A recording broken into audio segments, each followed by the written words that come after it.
Assalamualaikum warahmatullahi wabarakatuh.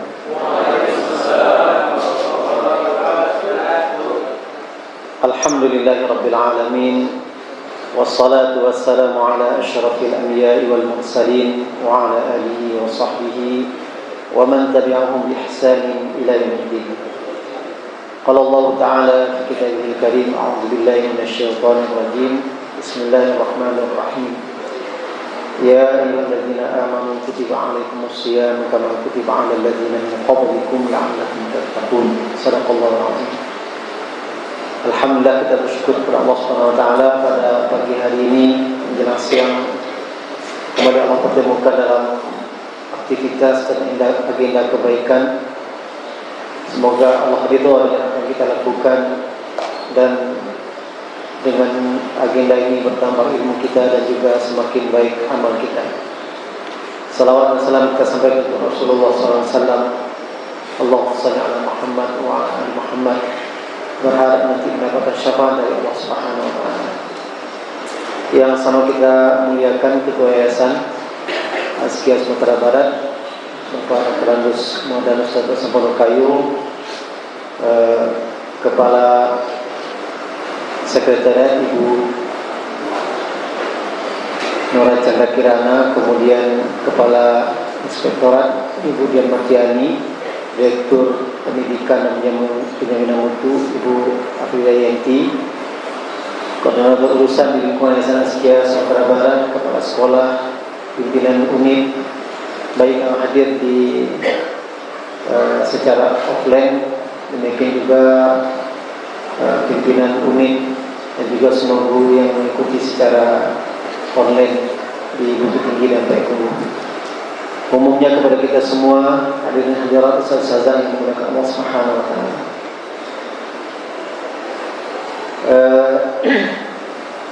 Kita saat ini sudah berada di pertengahan bulan Rajab dan kita berharap kepada Allah Subhanahu wa taala semoga Allah pertemukan kita dengan bulan Ramadan tahun ini, amin ya rabbal alamin. Kalau dihitung hari tidak lama lagi, maka sebagai bagian persiapan kita coba kembali mengulang-ulang kaji tentang puasa. Seperti tadi dikatakan oleh Pak Datuk, kadang muncul dalam hati dan pikiran kita, kajinya itu sudah ulang. Mungkin sudah bukan yang pertama mendengar tentang fikih puasa, sehingga memang terkesan tidak bersemangat. Padahal kalau kita perhatikan para ulama, apa yang dibaca, apa yang dipelajari itu berulang-ulang juga. Di dalam fikih Syafi'i misalnya ada kitab kecil namanya Matan Abi Syuja'. Matan Abi Syuja' ini karena punya tebalnya mungkin lebih tebal sedikit dari HP ini, tidak sampai 2 kali tebal HP ini. Besarnya juga tidak sebesar HP ini. Dia merupakan ringkasan fikih dalam mazhab Syafi'i dan termasuk kitab yang menjadi rujukan dalam mazhab Syafi'i yang ditulis oleh Imam Abu Syuja'. Dari kitab kecil itu kemudian banyak syarahnya. Ya, kalau yang pernah di pondok mungkin pernah belajar namanya Fathul Qarib. Ya, Fathul Qarib itu juga syarah dari, disebut juga dengan Matan Takrib tadi, Matan Abu Syuja'. Apa yang dipelajari di Matan Abu Syuja' kemudian itu juga yang dibaca ketika membaca Fathul Qarib. Nanti yang di pondok selesai dia membaca tuntas Fathul Qarib itu, dia ada pengguru, naik lagi tingkatnya membaca kitab Kifayatul Akhyar. Kifayatul Akhyar ini syarah juga dari Matan Abi Syuja' tadi, tapi lebih luas lagi. Itu juga diulang dari kitab Thaharah, kitab Shalah dan seterusnya. Jadi terisi keilmuan di kalangan para ulama, mereka penuntut ilmu benar mengulang-ulang kaji yang sudah ada dan memperdalam. Apalagi terkait dengan ibadah-ibadah yang sangat penting. Ada ibadah yang rutin kita lakukan seperti sholat, atau yang mungkin tahunan seperti puasa, ini tidak ada salahnya kemudian kita mengulang-ulang kembali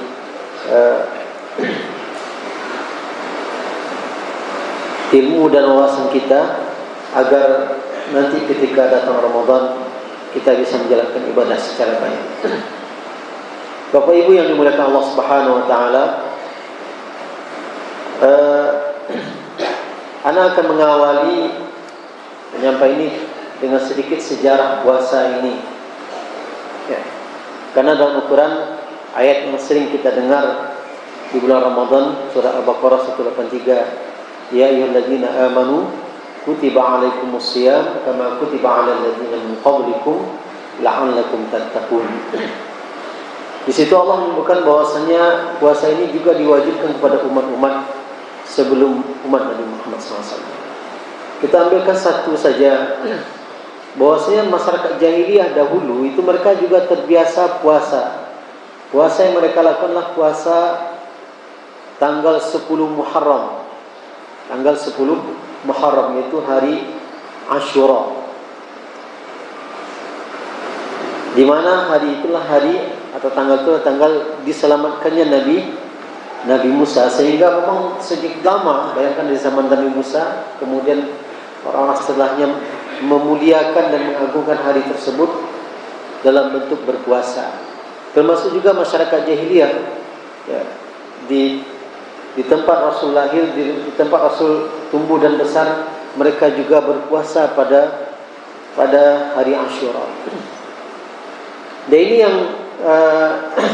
yang diceritakan dalam hadis riwayat Imam Al-Bukhari, kana yaum Ashura yawman tasumuhu Quraisy fil jahiliyah wa kana an-nabiy sallallahu alaihi wasallam yasumuhu falamma qadima al-madinata samahu wa amara bi siyamihi falamma nazala Ramadan kana man syaa samahu wa man syaa la yasumuhu. Dahulu hari Ashura itulah hari di mana orang-orang Quraisy berpuasa pada hari itu. Fil jahiliyah menunjukkan bahwasanya itu dilakukan sebelum Rasul diangkat menjadi Nabi. Maknanya fil jahiliyah. Wa kana Nabi SAW, dan Nabi SAW juga berpuasa pada hari itu. Ini sebelum beliau diangkat jadi Nabi. Jadi Rasul sudah juga terbiasa puasa Ashura itu, sebagaimana juga masyarakat jahiliyah. Falamma qadimal Madinata, dan ketika Rasul hijrah ke Madinah, shamahu, Rasul juga berpuasa pada 10 Muharram tersebut. Wa amara bisiyamihi, dan juga Rasul menyuruh para sahabat untuk berpuasa puasa Ashura ini. Dan itu terjadi pada tahun pertama Hijriah. Falamma nazala Ramadan, dan ketika turun kewajiban Ramadan, puasa Ramadan, maka siapa yang ingin berpuasa Ashura silakan, dan siapa yang ingin tidak puasa silakan. Artinya apa? Setelah turun kewajiban puasa Ramadan, maka tidak ada anjuran yang sangat kuat untuk mengerjakan puasa Ashura seperti sebelumnya, karena yang wajib adalah puasa Ramadan. Namun dari hadis ini kita paham bahwasanya masyarakat jahiliyah dahulu juga berpuasa, tetapi tidak pada bulan Ramadan. Dan salah satu puasa yang mereka lakukan adalah puasa Yaum Ashura. Adapun puasa Ramadan ini kewajibannya turun pada tahun kedua Hijriah. Jadi tahun pertama Hijriah itu belum ada kewajiban puasa. Rasul dan para sahabat baru berpuasa Ashura saja, tidak ada puasa Ramadan. Pada tahun kedua Hijriah turun firman Allah dalam surah Al-Baqarah 183 yang kita bacakan tadi, ya ayyuhalladzina amanu kutiba alaikumusiyam, kewajiban untuk berpuasa. Menurut para ulama bahwasanya ayat ini turun pada bulan Sya'ban, tahun kedua Hijriah. Tetapi kewajiban puasanya bukan pada bulan Sya'ban, kewajibannya pada bulan Ramadan. Karena dalil yang menjelaskan bahwasanya puasa itu wajib hanya pada bulan Ramadan. Ya, misalnya hadis tentang Islam, ya, hadis Umar bin Khattab ketika ditanya tentang Islam, hadis Jibril sebetulnya yang oleh sahabat Umar.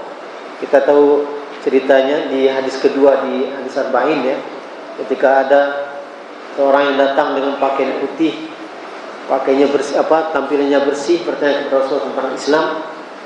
Kemudian Rasul menjawab, "Antashhada an la ilaha illallah wa anna Muhammadar Rasulullah." Dan kemudian salah satunya adalah wa tasuma Ramadan, engkau berpuasa Ramadan. Juga dalam hadis yang lain, hadis Umar tentang rukun Islam juga, buniyal Islamu ala khamsin syahadati an la ilaha illallah. Islam itu dibangun di atas 5 pondasi, 5 pilar. Yang pertama syahadat, dan salah satunya juga adalah wasaumi Ramadan. Maka hadis ini menjelaskan bahwasanya kewajibannya itu adalah kewajiban puasa itu pada bulan Ramadan, bukan pada bulan Sya'ban, walaupun ayat Al-Baqarah 183 itu turun pada bulan Sya'ban. Dan menurut para ahli sejarah dan ulama menyebutkan bahwasanya Rasulullah SAW itu pernah mengerjakan puasa Ramadan 9 kali, atau melewati Ramadan atau puasa Ramadan itu 9 kali.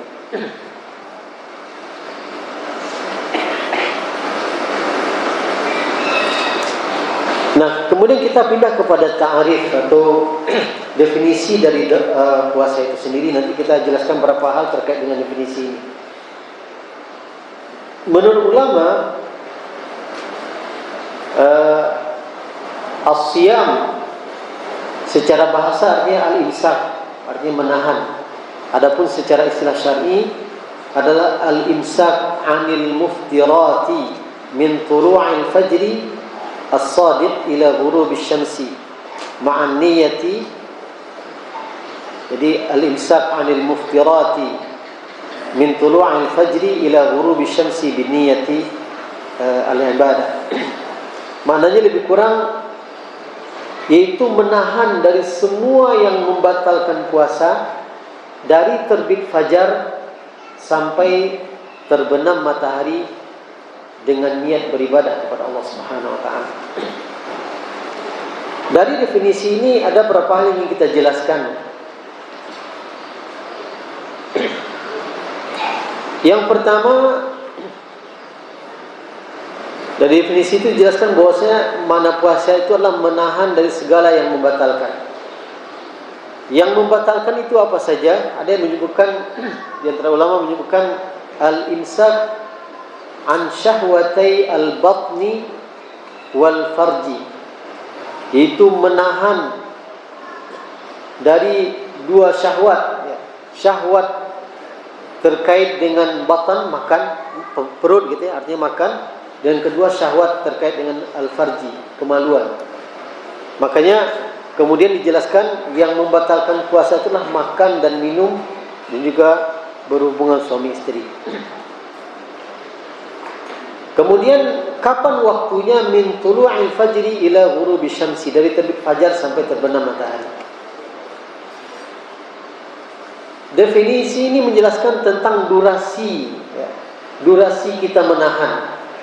Dan ukurannya itu bukan jumlah jam, bukan jumlah jam, tetapi durasinya itulah terbit fajar sampai terbenam matahari. Maka tidak bisa kemudian orang yang terlambat sahurnya, misalnya 10 menit dari waktu terbit fajar dia masih sahur, misalnya dia masih makan, kemudian dia ganti dengan memperlambat berbuka nanti 10 menit. Tidak bisa. Atau sebaliknya juga yang mulai imsak menahan misalnya 1 jam sebelum terbit fajar, kemudian boleh dia menyegerakan puasa berbuka 1 jam dah. Karena ukurannya bukan durasi jam, tetapi terbit fajar sampai terbenam matahari. Jadi puasa ini walaupun ibadah yang membutuhkan kekuatan fisik, tetapi bukan ibadah untuk adu-adu fisik yang kuat, tidak. Jadi kemuliaan puasa ini bukan ketika mampu kita sahur lebih awal, kemudian berbuka paling akhir. Biasanya saya sahurnya sebelum tidur saja, kemudian bangunnya nanti ketika azan subuh karena sudah niat semalam. Karena masih muda, masih kuat, masih fisiknya kuat, nanti dia berbuka setelah tarawih. Nah, ini bukan menjadi puasa yang baik. Karena ibadah puasa ini bukan ibadah untuk lomba siapa yang paling kuat fisiknya, tetapi yang paling sesuai dengan sunnah Rasulullah SAW.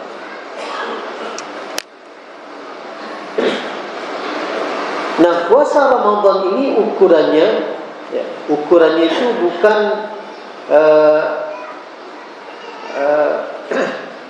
tahun miladi, tetapi qamari, berpatokan kepada bulan. Dan ini juga diantara hikmahnya adalah adalatullah, Allah memberikan keadilan kepada umat ini. Karena patokan berpuasa Ramadan ini adalah bulan Hijriah atau bulan Qamariyah, maka waktu berpuasa itu pada sebagian wilayah yang mengalami pergantian musim, berganti musimnya, tidak seperti kita ya.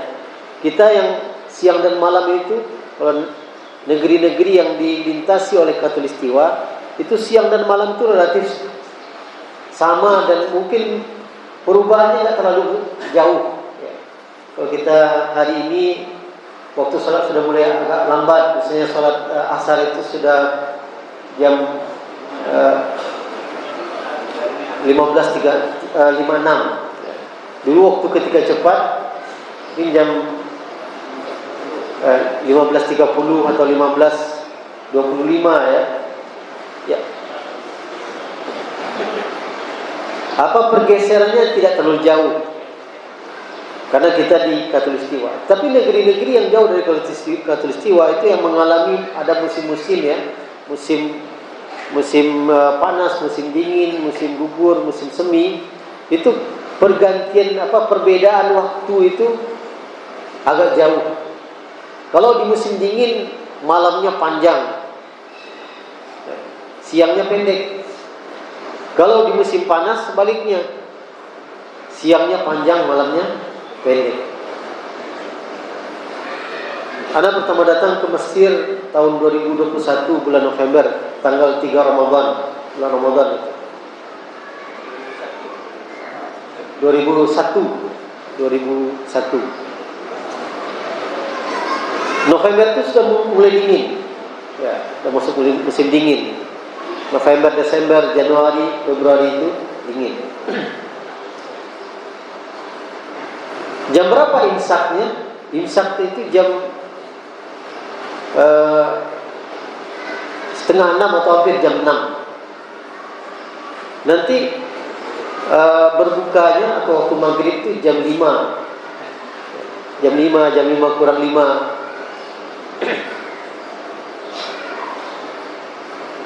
Jadi imsaknya itu sekitar berapa jam ya? Kurang sekitar 11 jam. Tapi Anda mengalami karena cukup lama di Mesir itu, dari tahun 2001 sampai 2016. Itu dari 2013, 14, 15 itu sudah mengalami puasa itu di musim panas.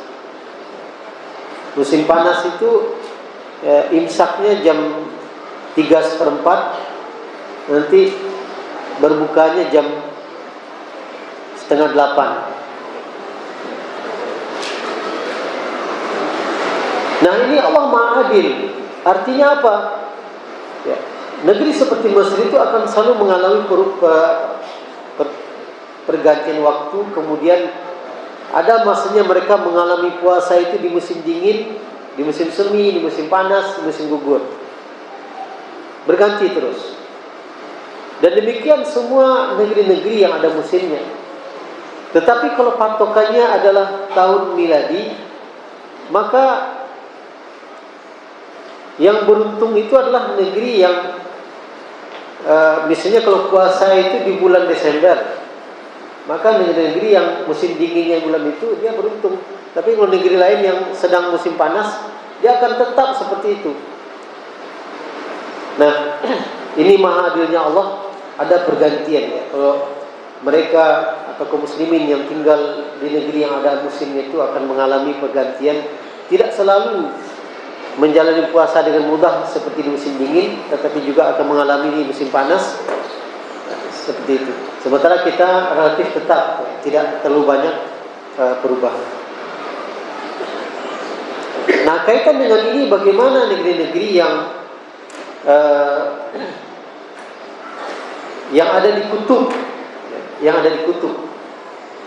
yang malamnya itu bisa lebih dari 24 jam, mungkin bisa 3 kali 24 jam, atau juga siangnya sebaliknya seperti itu.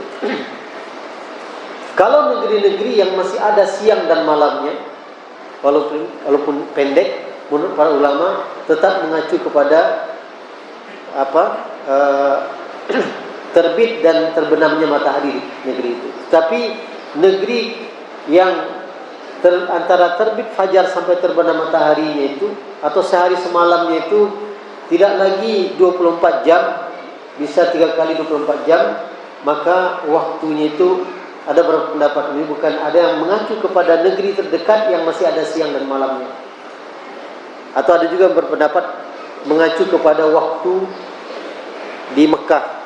Sebagaimana Mekah itu sebagai kiblat, maka untuk negeri yang tidak tentu waktunya itu, karena bisa saja 3 minggu itu malam saja, atau 3 minggu siang saja, itu kapan sholatnya. Maka waktu sholat itu mengacu kepada negeri terdekat yang ada siang dan malamnya, atau ada pendapat lain mengacu kepada Mekah. Walaupun sebetulnya orang di tempat seperti itu sangat jarang ya, sangat jarang orang tinggal di tempat seperti itu. Kemudian dari definisi tadi, bahwa saya menahan dari yang membatalkan makan dan minum dari terbit fajar sampai terbenam matahari, ini ada masalah yang kadang masih muncul pertanyaan setiap datang Ramadan. Ustaz, bagaimana terkait dengan imsak? Nanti ada mencetak waktu sholat dan imsakiyah, yaitu 10 menit sebelum waktu subuh. Nah, kalau mengacu kepada definisi, maka kewajiban menahan itulah ketika terbit fajar atau ketika masuk waktu subuh. Adapun imsakiyah yang dibuat 10 menit sebelum itu adalah ijtihad untuk kehati-hatian. Ya silakan kalau kita menggunakan itu, tidak apa-apa. Yang penting kita pastikan jangan sampai sudah masuk waktu subuh kita masih makan. Ada sebuah riwayat menyebutkan seorang sahabat, anda lupa, seorang sahabat pernah sahur bersama Rasulullah. Ya, sahur bersama Rasulullah, dan setelah sahur kemudian mereka bersiap-siap untuk salat subuh. Ini waktu subuh belum masuk, artinya azan belum dikumandangkan. Ya, mereka menunggu sampai datang waktu subuh. Lalu sahabat yang makan sahur bersama Rasulullah ini ditanya oleh sahabat yang lain. Ya. Ada yang bertanya, kira-kira berapa jarak waktu setelah engkau makan sahur dengan Rasul sampai dikumandangkannya azan? Jadi sahabat ini ditanya oleh sahabat yang lain. Dia jawab, qadra 50 ayat. Sekira-kira membaca 50 ayat Al-Quran. Ya, 50 ayat Al-Quran. Itu kira-kira jarak selesainya mereka makan sahur sampai dikumandangkannya azan. Nah, ini mungkin menjadi alasan bagi yang membuat imsakiyah itu. Tapi sekali lagi untuk kehati-hatian. Namun kalau seandainya Bapak Ibu misalnya terbangun 5 menit lagi azan subuh, apakah masih mungkin untuk sahur? Seperti masih mungkin. Tinggal disesuaikan saja dengan waktu yang ada. Tidak usah pula disanduk nasi banyak-banyak gitu kan. Karena waktu tinggal 5 menit ya. Sekadarnya saja. Kemudian juga masih sering muncul pertanyaan, bagaimana Ustaz? Ini karena terlambat bangun, kemudian kita cepat-cepat makan sahur, lalu terdengar azan dan di mulut kita masih ada makanan. Ada enggak ini pertanyaan karena muncul ini? Kita kembalikan kepada definisi tadi. Sejak kapan kita menahan atau imsak itu? Sejak terbit fajar. Kalau kita sudah yakin terbit fajar masuk waktu subuh, maka tidak ada lagi yang lewat ke tenggorokan kita. Ada yang mengatakan, Ustaz, masih boleh sampai selesai orang azan.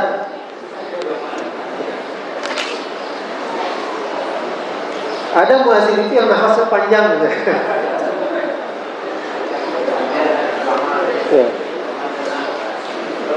Ya, Syekh Muhammad itu panjang azannya. Bisa 10 menit, bisa 20 menit. Jadi kalau kita sudah yakin masuk waktu subuh, maka kalau ada makanan dalam mulut kita keluarkan. Ya, kita keluarkan. Kalau kita telat, berarti kita tidak menahan. Karena makan itu kan dari luar kita masukkan. Jangan sampai ditunggu dulu di dalamnya.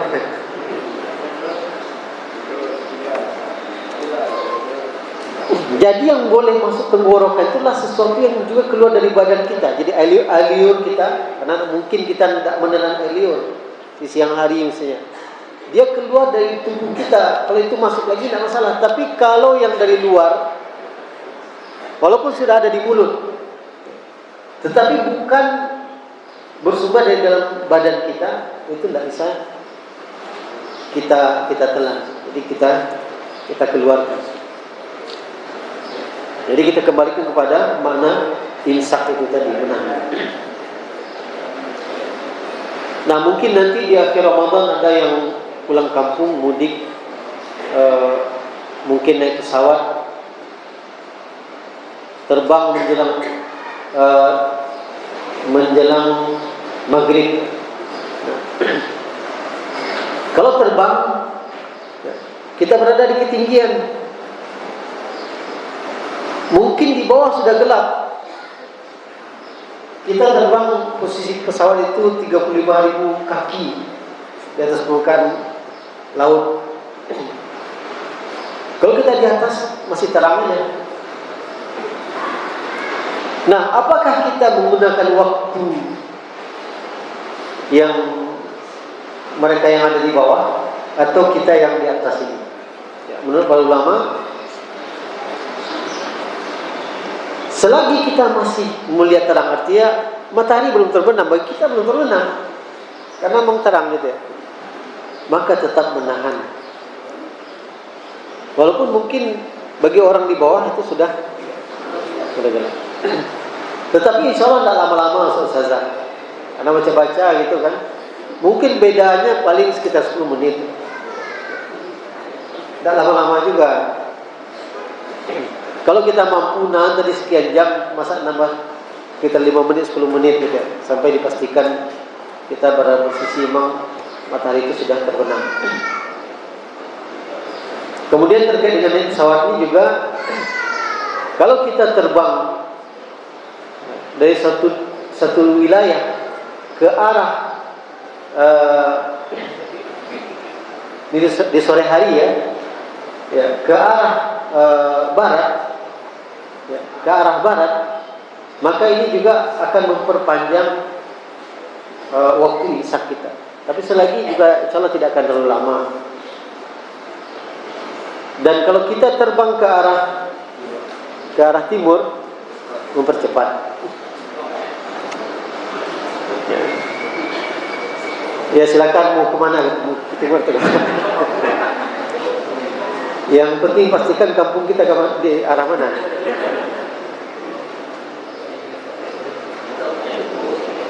Nah, bagaimana ini juga terkait dengan kalau kita terbang dari suatu wilayah, ya. Kemudian misalnya kita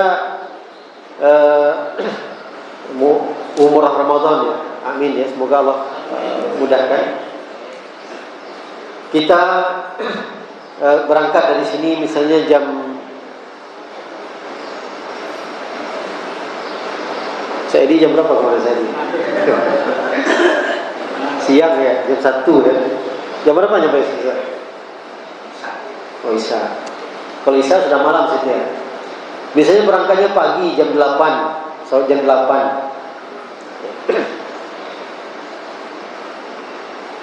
Kalau kita terbang ke arah barat berarti Saudi, maka jam kita pakai jam tangan biasa ya. Sampai kita mendarat di Saudi itu kalau jam 8 sekitar 9 jam. Jam 8 tambah 9 jam 5.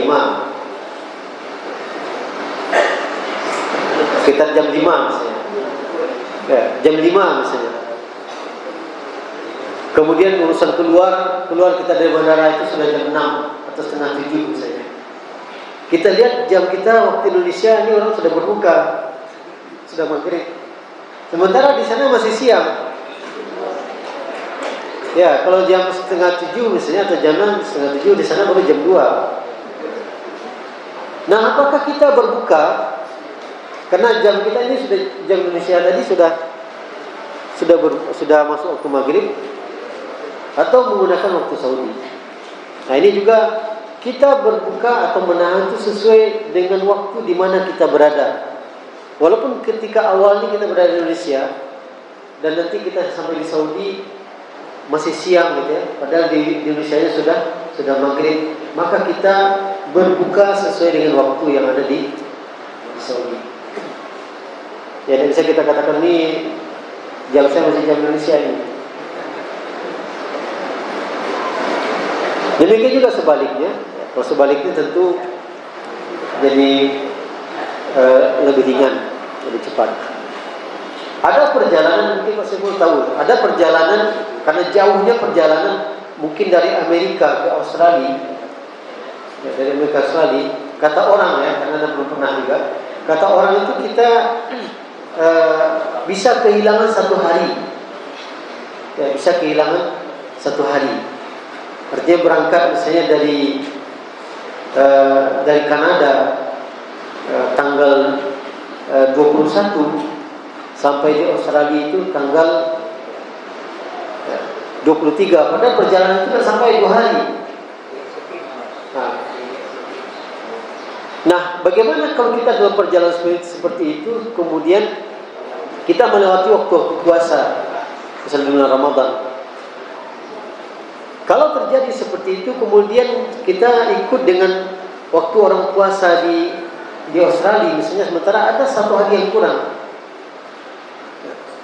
sehingga puasa kita itu hanya 28 hari dalam bulan itu. Maka kalau tidak sampai 29, karena kata Rasulullah SAW, asyhuru itu 1 bulan itu 29 atau 30. Kalau kurang dari 29, maka nanti wajib mengqadha di hari yang lain. Wajib mengqadha di hari yang lain.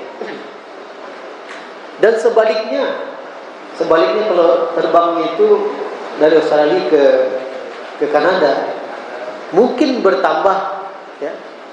Artinya kita berangkat tanggal 21, kita puasa, sudah seharian di jalan, kita berpuasa juga, sampai di sana masih tanggal 21 juga, atau malah mundur gitu ya.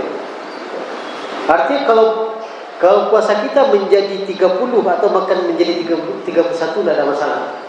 Tetapi kalau kurang menjadi 28, maka harus diqadha di hari yang lain.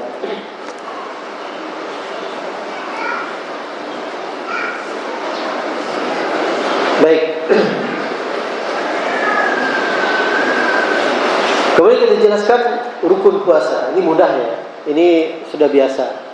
Rukun puasa itu hanya 2, yaitu niat dan menahan tadi, ya, imsak. Menahan dari segala yang membatalkan puasa, dari fajar sampai terbenam matahari. Jadi hanya 2 rukun puasa. Kemudian kita sebutkan beberapa sunnah puasa. Sunnah puasa yang pertama adalah sahur, makan sahur. Dan di antara sunnahnya juga mengakhirkan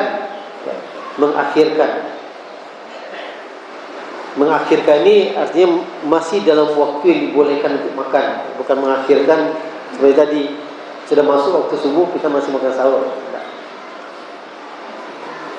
Manfaatnya jelas agar fisik kita kuat untuk berpuasa. Kemudian juga itu di antara pintu yang akan membukakan keberkahan.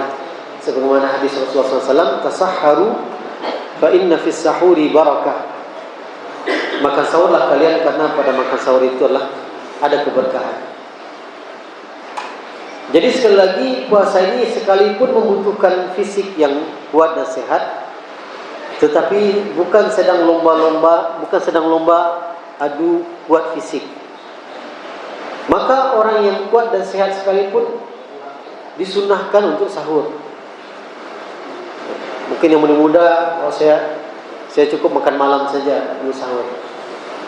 Nah, ini kita tidak mendapatkan keberkahan dari sahurnya. Walaupun sedikit, walaupun mungkin hanya seteguk air yang kita minum, atau sepotong roti, atau sesuap nasi, maka itu yang kita cari adalah keberkahan. Tapi kalau sudah berumur ini kayaknya makan sahur itu tidak terlalu banyak. Kalau yang masih muda-muda, kalau anak-anak kita yang SMA itu, usia-usia itu, makan sahur itu masih balanjong. Tapi kalau sudah tua-tua ini tidak begitu banyak. Bahkan kalau kita puasa sunnah itu kadang sekedar minum air putih saja. Tapi itu tetap diusahakan agar mendapatkan sunnah pahalanya, kemudian juga mendapatkan keberkahan. Kemudian menyegerakan berbuka ketika waktu sudah masuk. Ini juga di antara sunnah.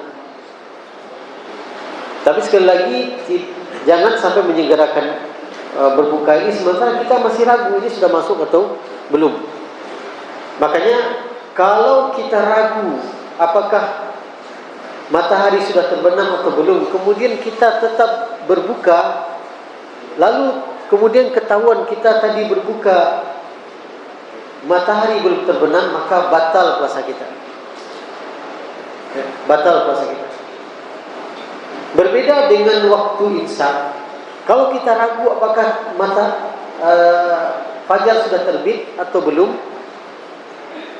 kita ragu terbit fajarnya, karena tidak mungkin kita sendiri di tempat yang jauh, tidak ada HP, tidak ada jam dan seterusnya, tidak ada kedengaran suara azan. Apakah sudah terbit fajar atau belum? Tapi masih gelap. Kemudian kita tetap makan sahur. Lalu nanti ketahuan kalau kita makan tadi waktu subuh sudah masuk, maka dalam kondisi seperti ini tidak batal puasanya. Tidak batal puasa. Tetapi kalau di waktu iftar, waktu berbuka, kita ragu apakah waktu maghrib sudah masuk, kemudian kita tetap makan untuk berbuka, lalu ketahuan bahwasanya kita makan tadi itu atau berbuka tadi itu sudah di waktu maghrib, maka batal puasa kita. Nah, ini ada kaidah yang disebutkan oleh para ulama, al-yaqinu la yuzalu bisyak. Sesuatu yang yakin itu tidak bisa diganti atau digugurkan oleh sesuatu yang ragu, yang masih ragu. Maka berdasarkan kaidah ini, ketika kita makan sahur, sementara kita ragu apakah waktu subuh sudah masuk atau belum, tidak ada tanda-tandanya kita dapatkan, sementara kita makan, nanti ketahuan itu sudah di waktu subuh, itu tidak batal puasa kita. Kenapa? Berdasarkan kaidah tadi, bahwasanya sesuatu yang yakin tidak bisa digugurkan oleh sesuatu yang masih ragu. Kita melewati malam, ya, dari sejak kita tidur malam itu dalam kondisi yakin kita berada di malam hari, kan? Yang kita ragukan adalah terbit fajarnya. Kalau malam karena kita sedang melewati malam dari tadi, maka itu yakin. Sedangkan kenapa kita batal kalau kita makan di sore hari dalam keadaan ragu matahari terbenam? Kemudian kita tahu setelah itu bahwasanya kita makan itu sudah di waktu maghrib. Kenapa itu batal? Karena kita melewati siang dari tadinya siang itu dalam keadaan yakin itu siang karena kita menahan. Yang kita ragukan adalah apakah sudah masuk waktu maghrib. Maka yang ragu ini tidak bisa mengalahkan yang yakin. Karena tadi kita masih menahan dalam keadaan yakin. Kalau kita berbuka sementara kita masih ragu ini maghrib sudah masuk atau belum, kita tetap berbuka, rupa-rupanya memang belum masuk waktu maghrib, maka itu batal puasa kita. Nah, untuk menyegerakan berbuka ini perlu kita pastikan waktu maghrib sudah masuk. Ya, hari ini mungkin kita sangat terbantu dengan teknologi hari ini. Kalau dahulu orang mengandalkan, ya, mungkin melihat ke tanda-tanda alam, tapi hari ini ya, berdasarkan ilmu dan pengetahuan dengan teknologi hari ini kita sudah dimudahkan. Kemudian di antara amalan sunnah juga adalah menghidupkan malam Ramadan. Dalam hadis katakan man shoma ramadhana, ada man shoma ramadhana, ada man qama ramadhana. Kalau man shoma itu terkait dengan siangnya, kalau man qama terkait dengan malamnya. Maka malam-malam Ramadan lah malam-malam yang sangat istimewa, yang harus kita maksimalkan ibadah kita kepada Allah Subhanahu wa taala, baik dengan salatnya, dengan tilawah, dengan istighfar, dengan salat tarawih, baik di awal malam ataupun di akhir malam. Dan nanti di 10 terakhir ada malam-malam yang mulia. Alhamdulillah sudah semakin banyak masjid-masjid yang mengadakan iktikaf. Ya, dulu mungkin terbatas pada masjid-masjid tertentu sejak awal dahulu mungkin di Masjid Ahmadani, tapi kalau sekarang di masjid-masjid komplek kita pun juga sudah ada. Kalau ustazah yang ada di komplek misalnya atau tempat tinggal belum ada iktikaf, mungkin bisa menjadi orang yang bisa mengajak ya, masyarakat di sana untuk menghidupkan sunnah iktikaf di 10 terakhir. Mungkin belum sempurna ya, tidak 24 jam, tetapi mungkin malam saja tidak masalah. Tapi kita mulai ya, berusaha menghidupkan malam-malam di bulan Ramadan. Kemudian memperbanyak doa. Ya, memperbanyak doa. Ini tidak saja siang malam. Kalau siang dalam keadaan berpuasa, ini juga di antara kondisi yang akan menguatkan doa kita diijabah. Kalau di malam hari juga adalah waktu-waktu yang utama untuk berdoa. Termasuk juga nanti ketika menjelang iftar, di antara waktu yang sangat dianjurkan untuk memperbanyak doa. Dan yang menariknya adalah ayat-ayat tentang puasa 183, 184, 185, 187. Di antara ayat-ayat itu ada ayat tentang doa 186. Wa idza sa'alaka 'ibadi 'anni fa inni qarib. Ujibu da'watad da'i idza da'an falyastajibu li wal yu'minu bi.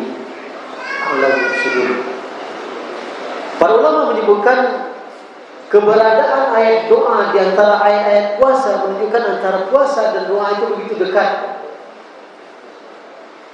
Juga menunjukkan bahwasanya di antara amal yang sangat dianjurkan di saat berpuasa adalah berdoa.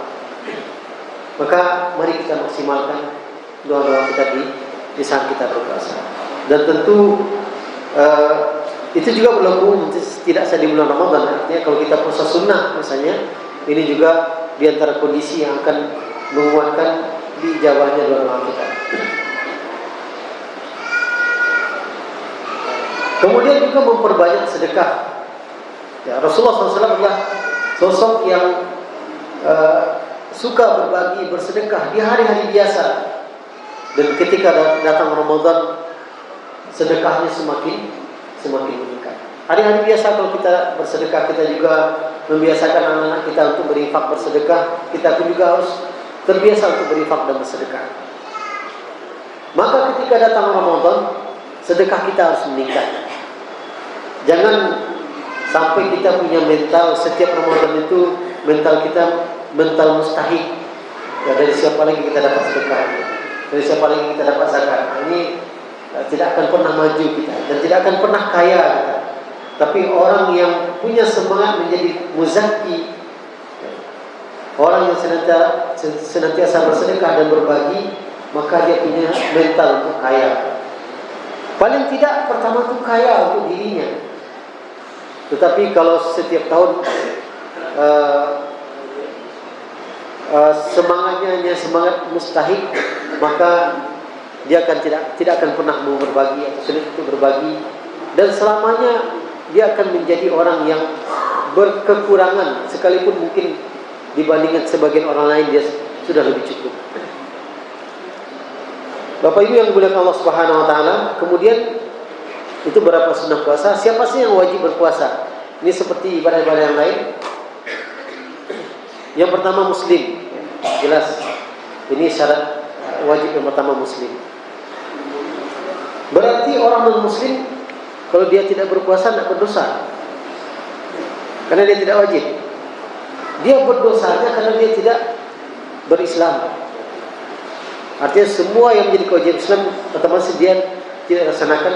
Kalaupun dia menahan, dia imsak dari terbit fajar sampai terbenam matahari, tidak dianggap sebagai puasa, tidak berpahala. Jadi dia harus muslim dulu. Jadi dia berdosa karena tidak Islam. Kemudian balik. Sama seperti sholat juga, Rasulullah SAW memberikan tuntunan.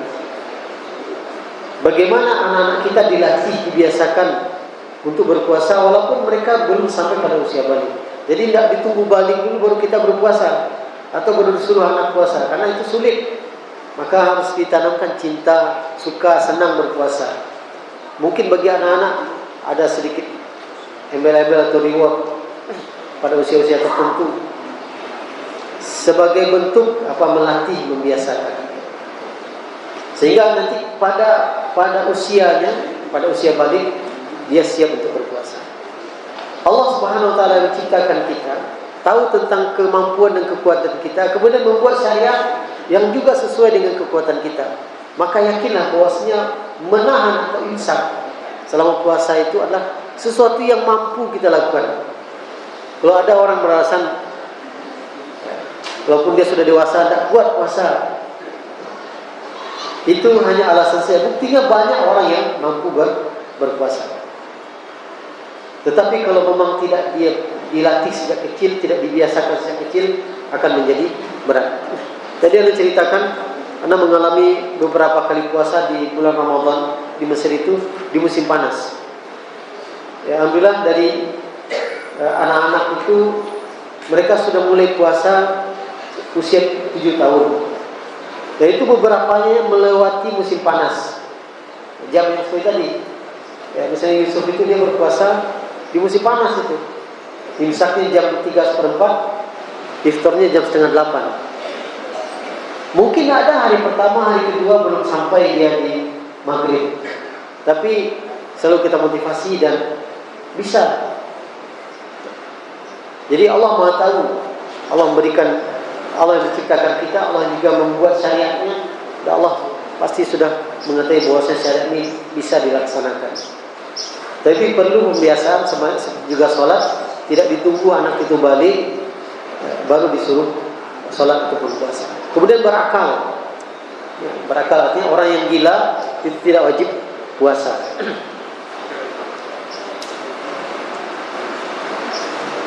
Nah, bagaimana dengan orang yang, kalau dalam istilah fikih itu ada yang majnun, itu orang gila itu ada majnunnya itu mutabbak, majnunnya itu atau gilanya itu tidak putus-putus. Nah ini jelas tidak ada kewajiban puasa. Nah, bagaimana ada orang yang kadang datang gilanya, kadang sehat ya, normal.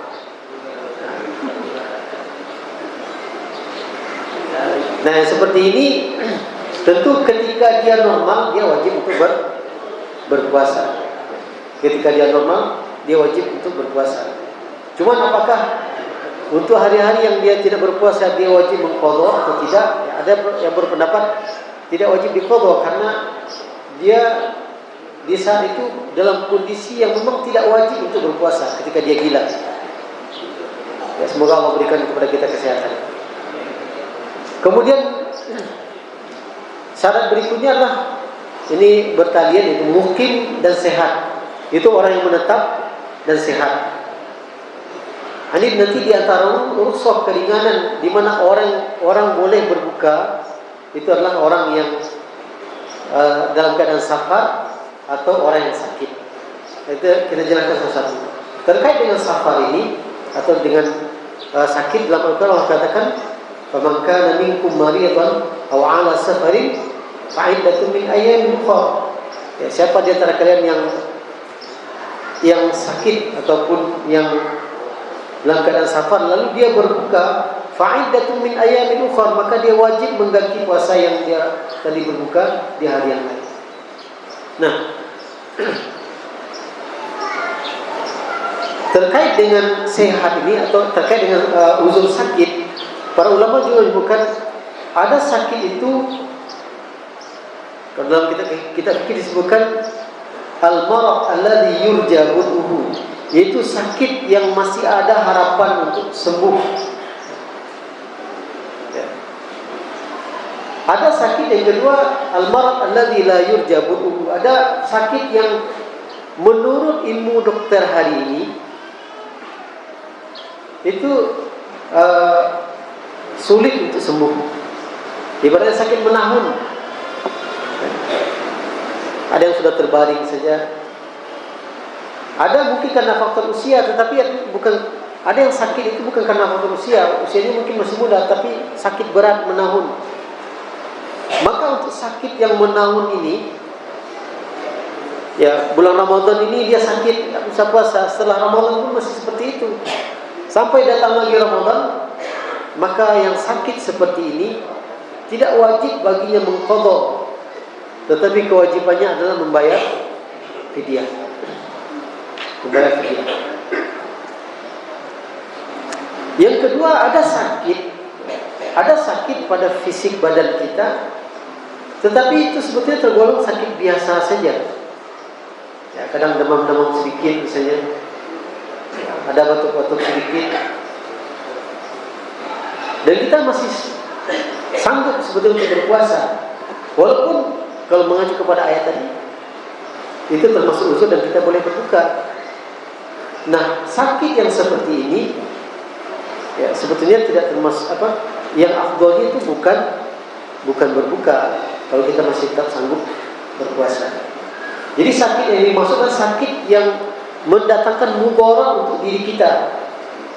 Kalau seandainya tetap terus berpuasa menurut dokter yang amanah, kalau dia tetap terus berpuasa akan semakin berat sakitnya, maka di saat itulah kita berbuka. Tetapi kalau ya, mungkin demam-demam ringan misalnya, flu-flu sedikit, ya, tidak ada juga harus minum obat sekian jam misalnya, maka dan kita masih kuat untuk berpuasa, maka sebaiknya berpuasa.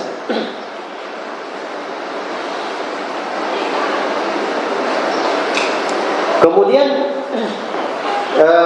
terkait dengan mukim, safar. Ini safar juga termasuk rukhsah yang bisa mendatangkan keringanan. Boleh orang berbuka, tidak berpuasa.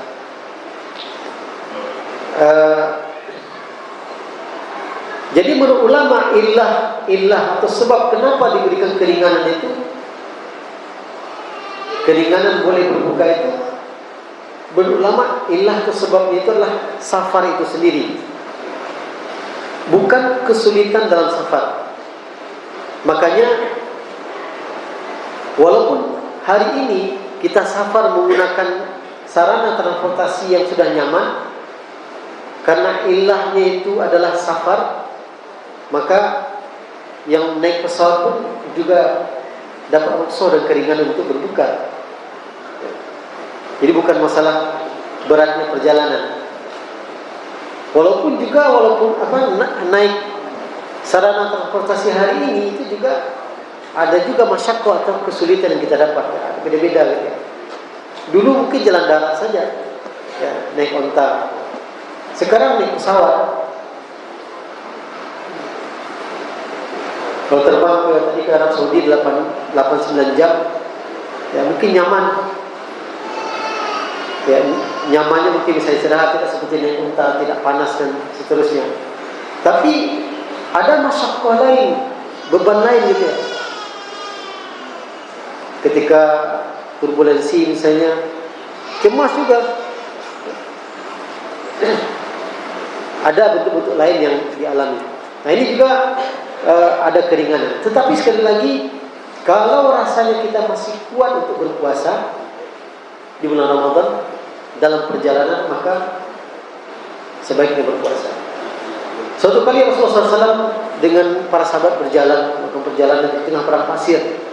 Lalu tiba-tiba ada sekumpulan orang berhenti, kemudian dilihat rupanya ada satu orang yang pingsan. Rasulullah bertanya, ya, kenapa si fulan itu? Lalu disampaikan dia puasa ya Rasulullah. Dia puasa. Lalu Rasulullah bersabda, "Laisa minal birri as-siyamu fis safar." Atau kama qala sallallahu alaihi wasallam. Tidak termasuk perbuatan baik yaitu orang yang puasa dalam perjalanan.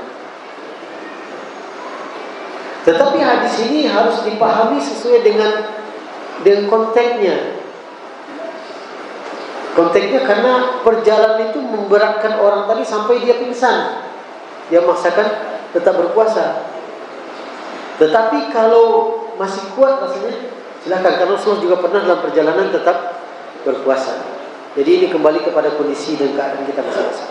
Bisa saja si fulan, si A, dia harus berbuka dalam perjalanan sama, sementara si B tidak. Dengan dalam perjalanan sama, dengan kendaraan yang sama, karena kondisi fisik kita berbeda. Jadi ini kembali juga kepada kondisi kita masing-masing. Pada kondisi di mana mendatangkan mudarat untuk hamba tersebut, maka dia boleh berpuasa dan tinggal diganti di hari yang lain. Tapi kalau tidak mendatangkan mudarat, maka silakan untuk berpuasa. Alhamdulillah, ketika mudik 3 tahun yang lalu di bulan Ramadan, nyetir sendiri dari sini ke Banten ke bulan puasa. Siang itu jalan itu, karena malamnya yang istirahat. Alhamdulillah masih bisa puasa, sanggup puasa. Jadi Allah menurunkan kewajiban, Allah menciptakan kisah, Allah menurunkan kewajiban, Allah tahu bahwasanya makhluk yang diciptakan ini mampu untuk menjalankan kewajiban-kewajiban yang ditetapkan. Nah, mungkin Allah, dalam ayat la yukallifullahu nafsan illa wus'aha. Nah, mungkin Allah mewajibkan sesuatu kepada hambanya sementara hamba itu tidak sanggup untuk melakukannya. Kemudian di antara syaratnya juga adalah tidak ada penghalang, yaitu tidak dalam keadaan haid ataupun nifas bagi wanita, artinya dalam keadaan suci. Nah, ini terkait dengan ini. Mungkin ada pertanyaan, apa hukum menggunakan obat untuk menunda haid misalnya? Sama juga mungkin ketika haji atau umrah misalnya. Nah ini tidak ada memang dalil yang menjelaskan tentang larangan misalnya minum obat tertentu untuk menunda haid. Melarang atau menyuruh juga tidak. Yang ada itu kan menjalani secara alami. Ketika datang waktunya, maka dia tidak sholat dan tidak puasa. Sebagaimana Ibunda Aisyah mengatakan, kunna nahidu fi ahdi Rasulullah SAW, wa kunna nu'maru bi qada'is shaumi wa la nu'maru bi qada'is shalah. Kami dahulu di masa Rasulullah haid, mengalami haid, dan kami disuruh untuk mengqadha puasa, tapi tidak disuruh untuk mengqadha salat. Ya, alami saja mereka dahulu. Nah sekarang hari ini ada mungkin yang ingin betul-betul full ibadah di bulan puasa, tidak ingin diganggu dengan haid misalnya. Nah, apa hukumnya? Nah, ini juga menjadi pembahasan ulama kontemporer. Ya, dia kesimpulannya lebih kurang seperti ini. Jika obat yang diminum itu, obat untuk menunda haid tersebut, mendatangkan mudarat pada yang meminumnya, ada efek negatif, maka itu terlarang. Tetapi kalau tidak ada masalah. Maka selagi ini juga tidak bisa disamakan antara si A dengan si B ya, kondisi berbeda-beda. Mungkin masing-masing juga ada yang betul-betul sehat, ada yang bawa penyakit, ada yang, maka ini dikembalikan kepada kondisi masing-masing. Tetapi oleh mu'ah alami, ketika datang halangan, maka dia tidak puasa, tidak sholat, tinggal nanti mengqadha pada hari yang lain. Yang diqadha hanyalah puasa, tidak sholat.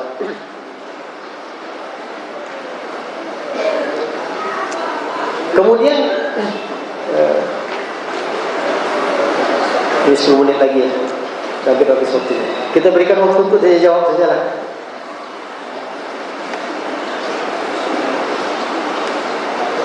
Ya, silakan sana.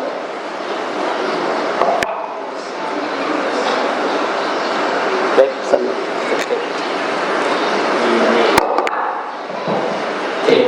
Baik, Ustazah, kita buka sesi tanya jawab.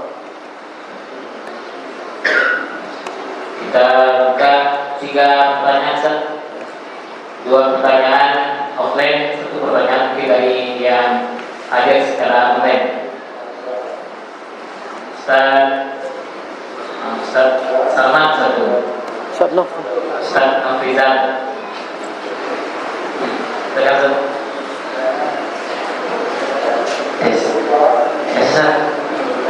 Assalamualaikum warahmatullahi wabarakatuh.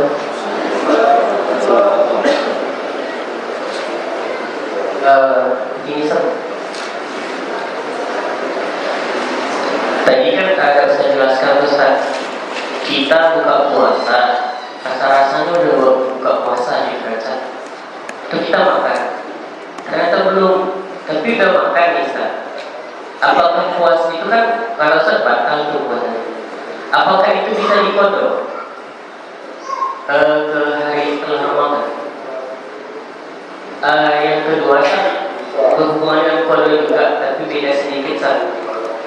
Karena masih agak-agak ragu-ragu dengan kalimat qadha sholat. Karena kan dengan ceramah Sarah kan ada tuh sholat kita yang udah dulu tertinggal gitu kan, bisa kita qadha dengan 2 kali zuhur, 2 kali asar, 2 kali subuh gitu, Ustaz. Itu bagaimana, Ustaz?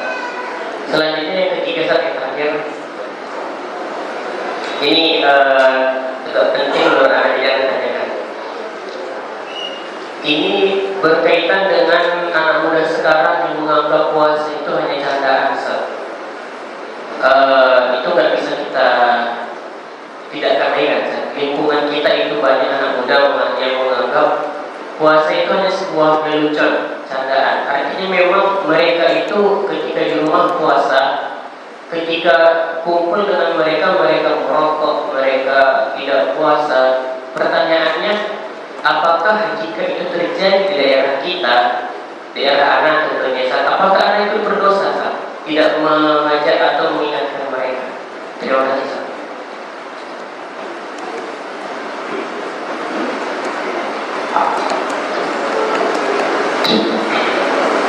Baik, terima kasih Ustaz atas waktunya bisa bertanya pada kesempatan ini. Yang ingin Anda tanyakan adalah tentang kewajiban puasa dan juga sholat. Puasanya syarat wajib berpuasa itu adalah ketika seorang itu sudah balik. Ini termasuk juga sholat misalnya. Jadi yang ingin Anda pertanyakan adalah bagaimana ini kaitannya dengan hadis Nabi yang mengatakan ajarilah anakmu untuk sholat di usia 7 tahun dan pukullah dia ketika dia berusia 10 tahun. Ini apakah harus ini kan kadang-kadang ada anak itu yang baliknya itu tidak 10 tahun. Jadi yang semacam ini memang ada penjelasan sampai jelasannya. Kemudian bagaimana dengan wanita yang melahirkan? Kapan wanita yang melahirkan ini dia itu mengganti puasa itu dengan cara fidyah? Begitu saja, terima kasih. Assalamualaikum warahmatullahi wabarakatuh. Assalamualaikum warahmatullahi wabarakatuh. Baik, terima kasih Ustaz. Yang dari online ada? Yang dari online mudah-mudahan silakan. Baik. Bismillahirrahmanirrahim. Pertama dari Ustaz Salman. Jadi kewajiban mengqadha puasa itu wajib diqadha karena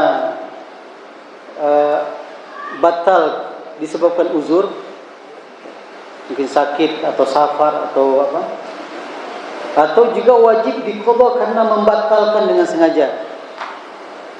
Membatalkan dengan sengaja itu wajib diqadha. Maka tadi kalau kita masih ragu apakah waktu maghrib sudah masuk, lalu kita makan berbuka, kemudian ketahuan itu kita makan tadi belum masuk waktu maghrib, berarti batal puasa kita. Kalau batal berarti wajib diqadha di hari yang lain, di luar Ramadan. Bukan mengqadha ini di bulan Ramadan berikutnya, enggak. Karena bulan Ramadan berikutnya itu kewajiban tersendiri lagi. Kemudian terkait dengan mengqadha salat. Ini di antara yang perlu juga kita pahami bahwasanya memang pendapat tentang mengqadha salat ini ada, bahkan dalam mazhab Syafi'i. Bagi mereka yang pernah melewati masa-masa di mana dia meninggalkan salat, mungkin bisa bulanan, bisa tahunan, maka dan itu terjadi di saat dia sudah balik dan dia tahu bahwasanya salat itu wajib tapi dia tinggalkan, maka di antara pendapat dalam mazhab Syafi'i itu wajib mengqadha, harus dia qadha. Nah, mengqadha ini anjurannya bukan dihabiskan waktu dari kita bangun tidur sampai tidur lagi, kerja kita salat saja mengqadha, tidak. Maka tuntunannya itu adalah setiap selesai mengerjakan satu salat wajib tertentu, maka diniatkan mengqadha salat yang sama. Ya, makanya subuh menjadi 2 kali dia gitu kan. Zuhur juga demikian. Itu pendapat. Walaupun juga ada pendapat mengatakan ada tidak mengqadha tapi memperbanyak salat sunnah. Tetapi yang perlu kita pahami, pendapat dan juga dalil tentang mengqadha ini ada. Pendapat yang harus mengqadha salat itu ada. Artinya kalau ada yang berpendapat seperti itu jangan kita heran pula, tapi bahkan kalau bisa kita tetap lakukan. Kemudian juga ada pendapat mengatakan tidak wajib mengqadha tapi memperbanyak sunnah. Kalau yang pendapat yang pertama mengkiaskan kalau kita punya utang, itu cara membayarnya bukan memperbanyak amalan sunnah tapi membayar utang itu, berapapun utang itu. Kemudian yang ketiga terkait dengan anak muda yang menganggap puasa itu candaan. Di rumah mungkin dia kesankan kepada orang tuanya dia berpuasa, di luar dia merokok, dia makan minum. Kalau kita mengetahui hal tersebut, ya, tuntunan Rasulullah kan sudah jelas gitu. Man ra'a minkum munkaran falyughayyirhu biyadihi. Artinya ada kewajiban kita untuk mengingatkan. Kalau kita tahu itu perilaku mereka, ya, ingatkan kepada yang bersangkutan. Kemudian juga sampaikan kepada orang tuanya. Kalau kita sudah menunaikan kewajiban kita, sudah mengingatkan, ini kalau kita tahu ya, kita sudah menunaikan kewajiban kita. Kalau masih tetap seperti itu, ya paling tidak kita sudah bari, kita sudah melepaskan beban kita. Tapi kalau dibiarkan saja tentu kita membiarkan terjadinya perbuatan kemungkaran. Kemudian Ustaz Noh, ya. Jadi hadis Rasulullah SAW terkait dengan membiasakan anak untuk salat di usia 7 tahun. Ya. Muru auladakum bis salati wa hum abda'us sab'a. Suruhlah atau ajaklah anak kalian mengerjakan salat ketika mereka usia 7 tahun. Wadribu alaihim wa hum abna'u 10. Dan boleh dipukul ketika mereka sudah 10 tahun. Hadis ini hadis tertuju kepada orang tua, bukan kepada anak. Ya, bukan kepada anak. Jadi karena dia belum wajib. Tapi perintah kepada orang tua untuk membiasakan menanamkan cita salat, terbiasa sebelum mereka balik. Ya. Termasuk juga puasa, karena puasa ini butuh kekuatan fisik, perlu kesiapan fisik, kesiapan mental. Ini juga perlu dibiasakan sebelum anak-anak itu sampai pada usia balik. Nah, hari ini usia balik, kalau kita baca kitab fikih usia balik itu, kalau wanita jelas ketika sudah datang haid. Kalau yang laki-laki itu dalam kitab fikih lama kita menemukan pada usia 13 tahun, 14 tahun misalnya. Lalu kita temukan juga ada sahabat yang datang kepada Rasulullah dalam perang Uhud kalau tidak salah, minta izin, ya Rasulullah, izinkan aku untuk ikut perang. Kemudian Rasulullah bertanya, berapa usiamu? Ya, usianya pada saat itu 12 atau 13 tahun. Allah belum izinkan, Rasul belum izinkan dia ikut berperang. Baru tahun berikutnya baru diizinkan. Artinya belum balik. Nah, hari ini mungkin karena faktor gizi, faktor makanan, faktor pergaulan, faktor tonton dan seterusnya, kemudian usia baliknya itu lebih awal. Nah, cerita sama saya anak kita di kelas 5 itu sudah ada yang haid. Artinya apa? Proses penyiapan anak-anak ini tentang kewajiban mereka harus semakin dini.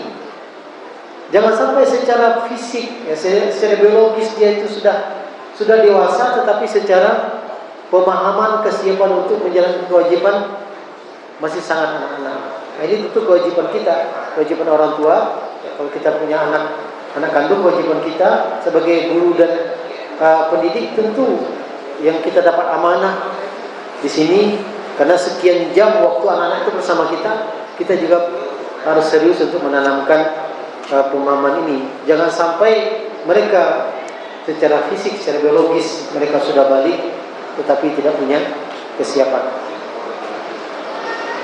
Kemudian terkait dengan wanita melahirkan ini, yang juga sering berulang dalam bulan Ramadan. Ini terkait dengan wanita yang melahirkan, wanita hamil atau wanita menyusui.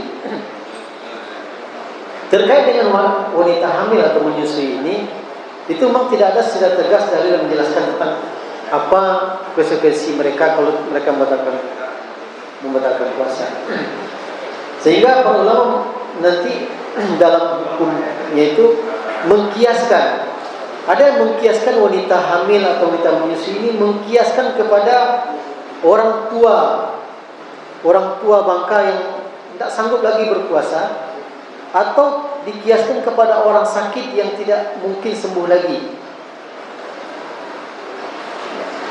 Itu yang pertama. Atau dikiaskan kepada orang sakit yang biasa, ya, sakit yang dia berbuka, nanti ketika dia sembuh dia mengqadha puasanya. Nah, kalau kita baca fikih Syam ini ditulis oleh Dr. Yusuf Qaradawi, beliau menjelaskan cukup panjang tentang tentang wanita hamil dan menyusui. Ya.